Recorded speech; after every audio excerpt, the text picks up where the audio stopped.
시원처럼 달콤한 자동차 유튜버 캔디카입니다. 오늘은 제가 또 새로운 다이캐스트를 출고 영상을 찍어볼까 하는데요.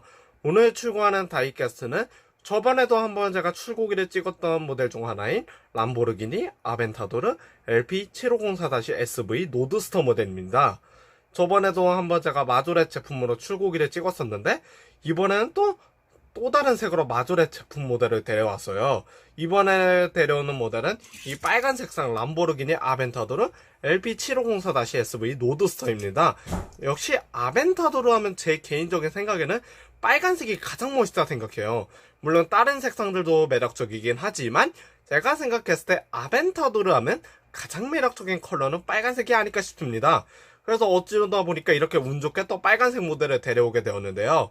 저도 이 모델을 데려오게 되어서 저도 많은 기대가 됩니다.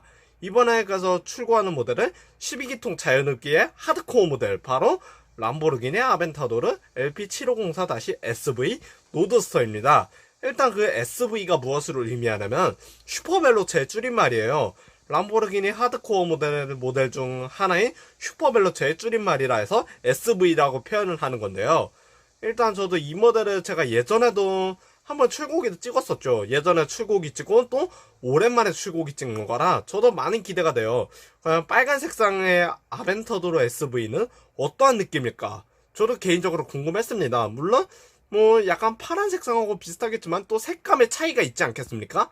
색감의 차이가 있지 않을까 싶으니 한번 이 차에 대해 실차 재원부터 설명을 해드려 보겠습니다.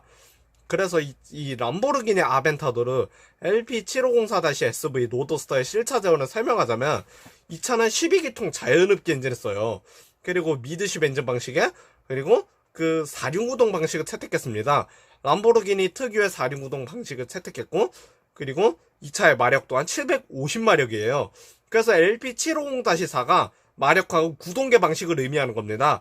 일단 750이 750마력에 그리고 4가 4륜구동 시스템이라 해서 일단 람보르기니 특유의 그 4륜구동 시스템이 이 아벤타도르 SV에게도 적용이 되어 있다, 그렇게 보시면 될 것 같아요. 그래서 이 차의 경쟁 모델하면 제가 생각했을 때는 페라리 F12 TDF가 아닐까 싶어요. 제 개인적인 생각이지만 둘 다 하드코어 모델이기도 한 만큼 페라리 F12 TDF가 이 아벤타도르 SV의 가장 큰 강력한 경쟁 모델이지 않을까 싶습니다. 그리고 이 모델 같은 경우는 슈퍼벨로체 로드스터 모델이라 더욱더 희귀한 모델이죠. 저도 이 차를 슈퍼벨로체 쿠페밖에 못 봤어요. 실제로는 쿠페 모델밖에 못 봤지만 저도 개인적으로 기회가 된다면 SV 노드스터도 한번 실제로 보고는 싶습니다. 과연 실차로 보면 이 SV 노드스터 얼마나 대단한 포스를 자랑할지 한번 보고는 싶었는데요. 그리고 제가 아벤타도르 하면 옛날이 많이 생각나요. 옛날에 제가 이 차는 아니지만 아벤타도르 S 쿠페를 한번 제가 실차로 한번 리뷰했었죠.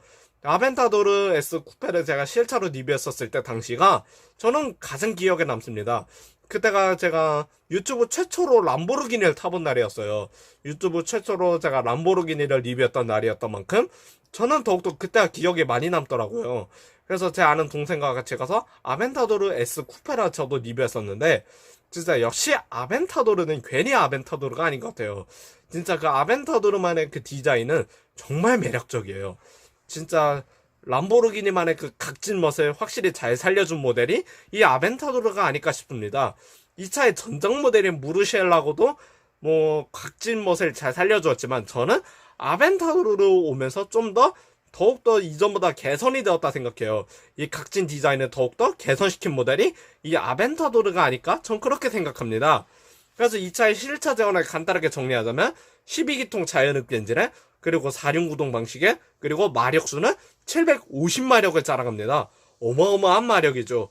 뭐 쿠페랑 뭐 로드스터 모델의 차이점은 지붕을 열 수 있고 없고의 차이인데 이것도 엄청나게 큰 차이죠. 지붕을 열 수 있냐 없냐의 가장 큰 차이점이 있지만 뭐 엔진 성능이나 마력은 쿠페나 로드스터나 똑같다? 그렇게 보시면 될 것 같습니다.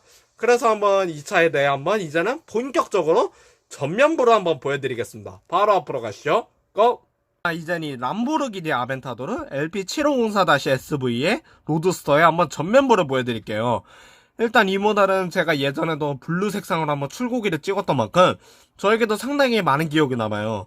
제가 이 모델을 왜 그렇게 좋아했냐, SV 노드스터가 되게 희귀한 모델이에요. 다이캐스트에서도 상당히 희귀한 모델인데, 진짜 람보르기니 아벤타도르 LP7504-SV도 쿠페 버전도 어렵게 구했어요. 쿠페 버전도 어렵게 구했지만 이 노드스터 모델 또한 상당히 희귀하고 매물이 잘 없어서 저도 진짜 어렵게 구했습니다.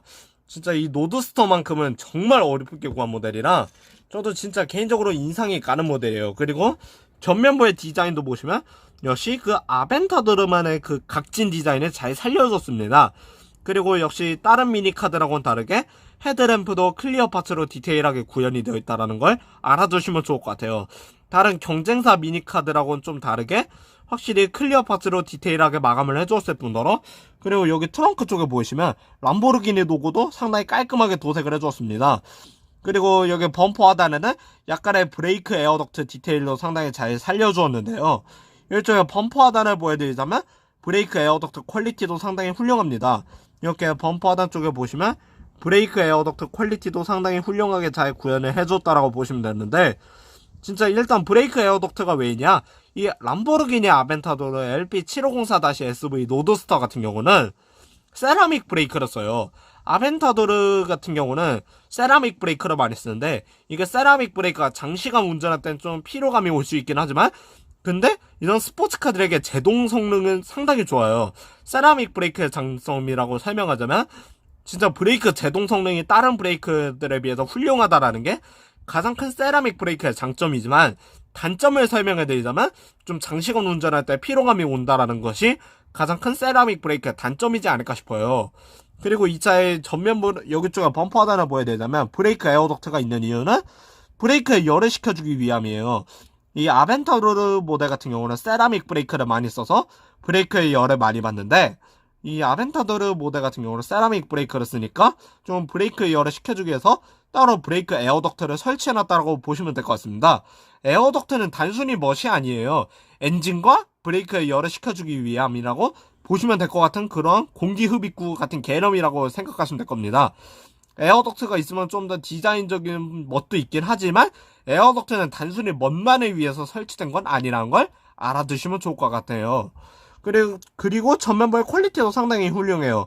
상당히 아벤타도르답게 A필러도 상당히 낮게 구현이 되어 있을 뿐더러, 그리고 이 헤드램프 클리어 파츠지만 단착 없이 깔끔한 마감 디테일에다가, 그리고 사이드 미러는 좀 작은 게 아쉽긴 하네요. 좀 사이드 미러는 좀 실제 아벤타도르에 비해서 좀 작은 감은 있지만 그래도 사이드 미러를 구현을 해줬다는 것에서 개인적으로 좀 만족을 해야겠습니다. 그리고 한번 측면부를 보여드릴게요. 자, 한번 측면부의 바디라인도 보시면 좀 아벤타도르 슈퍼벨로체 로드스터 치고는 좀 차체가 높은 점은 좀 아쉽습니다. 람보르기니 아벤타도르 LP7504-SV 노드스터 치고는 좀 차체가 높은 게 아쉬워요. 좀 이 마조렛 제품 아벤타도르의 좀 가장 큰 아쉬운 점이 좀 차체가 높다라는 걸까요? 이전에 아벤타도르 쿠페 마조렛 제품은 좀 어느 정도 차체가 낮아서 좋았는데, 이 아벤타도르 LP7504-SV 노드스터는 좀 차체가 높은 점은 좀 아쉽습니다. 이게 휠이 커서인지는 모르겠지만 좀 약간 휠 크기가 커서 좀 살짝은 차체가 높은 점은 아쉽지만 그래도 측면부의 바디라인 재현은 잘해줬어요. 차체가 높은 것을 제외한다면 측면부의 바디라인 재현도는 상당히 훌륭합니다. 이 캐릭터 라인 한번 보세요. 이 도어 트림 옆에 이 캐릭터 라인과 그리고 에어덕트, 엔진 에어를 시켜줄 수 있는 에어덕트 디테일도 상당히 훌륭한데요. 미니카지만 그래도 캐릭터 라인 구현도와 도어 캐치 그리고 에어덕트 퀄리티도 상당히 훌륭합니다. 에어덕트 퀄리티까지 실차의 느낌을 잘 살려줬고, 일단 이 차는 미드심 엔진 모델이라 차체의 뒤에 에어덕트가 존재해요. 여기 여기 검은색으로 보이는 데가 에어덕트 위치인데, 이 검은색으로 보이는 곳이 에어덕트 위치인 만큼 엔진 에어를 식혀줄 수 있는 에어덕트가 상당히 크게 존재한다고 보시면 될 것 같습니다. 이 차의 엔진이 크니까 에어덕트도 크게 설계가 되어야겠죠. 왜냐, 이 차의 엔진이 12기통 자연흡기 엔진이에요. 요즘 자동차 시장에서 보기 힘든 12기통 자연흡기 엔진인 만큼 상당히 에어덕트도 커야 된다? 전 그렇게 생각합니다. 그리고 한번 후면부를 보여드리겠습니다.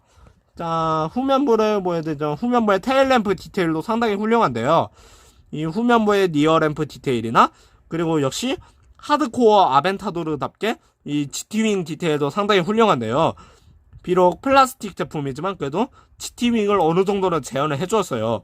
아벤타도르 슈퍼벨로체 로드스터만의 이 GT윙 퀄리티도 상당히 훌륭하고, 그리고 아벤타도르 전용 배기구 디퓨저도 상당히 실차의 느낌을 잘 살려주었을 뿐더러 후면부에도 에어덕트가 있어요. 이 테일램프 밑에 보시면 이게 에어덕트인데, 후면부 테일램프 밑에 엔진오일을 시켜줄 수 있는 에어덕트가 따로 있습니다. 왜냐, 이 차는 미드십 엔진이라 차체의 중앙과 뒤에 에어덕트가 존재한다라고 보시면 돼요. 그리고 이 차는 엔진이 크기 때문에 좀 엔진오일을 많이 받는 만큼 에어덕트도 상당히 많이 있다라고 보시면 될 것 같습니다. 그렇지만 후면부의 퀄리티도 상당히 훌륭해요. 미니카 제품치고는 후면부의 디테일 재현도도 상당히 훌륭합니다. 람보르기니 로고 프린팅이나 테일램프 도색 퀄리티, 그리고 디퓨저, 배기구, 그리고 에어덕트까지 전체적으로 훌륭한 디테일을 자랑하는데요. 아까 전에 전면부에서도 보여드렸다시피 전면부 퀄리티 못지않게 후면부도 디테일이 훌륭합니다. 그리고 이 모델은 오픈이 되는 만큼 한번 바로 내부를 보여드릴게요. 자, 한번 내부를 보시면 내부 디테일도 역시 람보르기니 아벤타도르 LP7504-SV만의 그 내부 재현을 잘해줬어요. 역시 아벤타도르 실제 차를 제가 타봐서 아는데요. 물론 슈퍼벨로체 모델은 아니지만 아벤타도르 S 실제 모델하고 비교해봤을 때 이 정도면 미니카지만 실차랑 비스듬히 잘 재현을 해줬다 생각합니다. 이 센터 페시아의 조작 버튼들을 보시면 진짜 실제로 아벤타도르가 이런 내부를 보여주거든요. 아벤타도르 SV 로드스터의 내부도 과연 어떨지는 저는 모르지만 아벤타도르의 내부를 한번 S랑 비교해 봤었을 때 이 정도면 아벤타도르 슈퍼벨로체 모델 또한 내부 재현을 잘해주었습니다. 이 정도면 제가 보기에는 뭐 스티어링 디테일이나 센터 페시아나 대시보드까지 실제로 람보르기니 아벤타도르 LP7504-SV 로드스터 못지않게 실차 느낌 비슷한 내부 디테일 재현도 개인적으로 만족스러워요. 진짜 비록 도어가 열리지 않는 게 조금은 아쉽긴 하지만 그래도 이 정도면 내부 재현도는 상당히 훌륭합니다. 저가형 미니카 시장에서는 단연 1위라고 할 수 있을 만큼 내부 디테일이 진짜 훌륭해요. 이거 제가 직접 사보면서 느끼는 거지만 내부 퀄리티 측면에서는 마조렌만큼 매력적인 모델은 없다, 그렇게 생각합니다. 진짜 마조렌만큼 내부 디테일 측면에서는 매력적인 모델은 없다 생각이 드는 그런 내부 퀄리티고요. 그리고 시트 쪽을 한번 보여드리자면 이 시트도 람보르기니 전용 버켓 시트가 들어갑니다. 이게 좀 초점이 흐려서 잘 안 보일 수는 있겠지만 람보르기니 전용 버켓 시트가 들어갑니다. 자, 잠깐만요. 다시 한번 보여드릴게요. 자, 한번 보시면 이렇게 람보르기니 전용 버켓 시트가 디테일하게 표현이 되어 있다는 것도 개인적으로 마음에 드네요. 이게 좀 약간 어두워서 잘 안 보일 수는 있지만 그래도 람보르기니 전용 버켓 시트도 디테일하게 잘 구현을 해주어서 진짜 저가형 미니카 치고는 흠잡을 데 없는 디테일이었다 생각합니다. 내부 퀄리티 측면에서는 흠잡을 데 없다 생각하는 그러한 디테일이네요. 그래서 이제 한번 이 차에 대해 토탈 평가를 하러 제 쪽을 보여드리겠습니다. 바로 제 쪽으로 가시죠. 고! 그래서 이제 이 람보르기니 아벤타도르 LP7504-SV 로드스터에 대해 토탈 평가를 한번 진행을 해보겠습니다. 일단 제가 이 다이캐스트를 만나보면서 느낀 점은 좀 외부 좀 디테일에 좀 아쉬운 점은 있어요. 외부 디테일적인 측면에서 아쉬웠던 게 몇 가지는 있지만 그래도 내부 디테일은 상당히 훌륭했어요. 좀 외부 디테일에서 아쉬웠던 게 좀 아벤타도르 SV 로드스터 치고 좀 작은 사이드 미러와 그리고 아벤타도르 치고 너무 높은 차체, 좀 차체가 좀 과하게 높다라는 걸 제외하고는 크게 아쉬운 점은 없었습니다. 좀 아벤타도르 SV 로드스터 치고는 좀 과하게 높은 차체나 좀 사이드 미러가 작은 걸 제외한다면 크게 아쉬운 점은 없다 생각해요. 그걸 빼고 전체적인 외부 디테일은 훌륭했습니다. 그 두 가지만 개선했다면 조금 더 좋았겠지만 그래도 그걸 제외하고는 나쁘지 않았어요.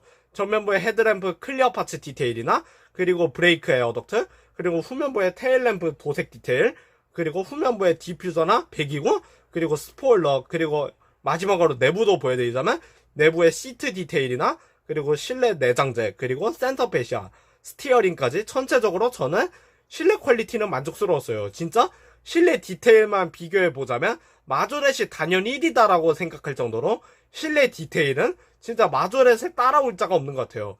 물론 핫휴이나 토미카도 나쁘지는 않지만 그런데 좀 더 정교함은 역시 마조렛이 단연 1위다, 그렇게 생각이 드는 그러한 미니카였습니다. 그래서 오늘이 람보르기니 아벤타도르 LP7504-SV 로드스터 다이캐스트 출고기 영상은 여기서 마무리를 짓겠습니다. 다음번에 또 좋은 다이캐스트 리뷰와 좋은 실차 리뷰로 만나 뵙겠습니다. 그럼 다음번에 만나요. 안녕.